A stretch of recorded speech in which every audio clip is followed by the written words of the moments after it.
এখন বাজে ভোর 6:30 আর আমি এখন রয়েছি ময়দানে বা ঘরের মাঠে। পেছনে দ্য 42 দেখা যাচ্ছে আর সামনে কয়েকটা ঘোড়া রয়েছে। আর জাস্ট অবস্থাটা দেখো, মানে এই যে ব্যাপারটা, শীতের সকালে কুয়াশাতে ঢাকা পুরো একদম ময়দান, এটা যদি কলকাতা থেকে উপভোগ না করলাম তাহলে আর কি করলাম।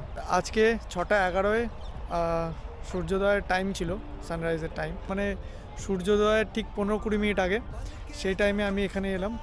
আসার পরে দেখছি এই সিন পুরো একদম সামনে থেকে দেখা যাচ্ছে না, কারণ মানে ফেস চেনা যাচ্ছে না। বোঝা যাচ্ছে ওখানে লোক আছে কিন্তু কিছু বাকি কে আছে কি ফেস কিছু বোঝা যাচ্ছে না। তোমরা এই দৃশ্য এখানে এসে উপভোগ না করলে এটার মর্ম বোঝাতে পারবো না।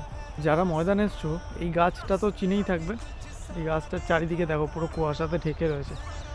আর কত মানুষ দেখছো ভিড় করে রয়েছে এদিকে, সব কুয়াশা মাখা একটা শীতের সকালকে উপভোগ করতে ব্যস্ত, তার সাথে নিজের মুঠোফোনে বা ক্যামেরাতে নিজেদেরকে বা এই প্রকৃতিকে ক্যামেরাবন্দি করতেও ব্যস্ত।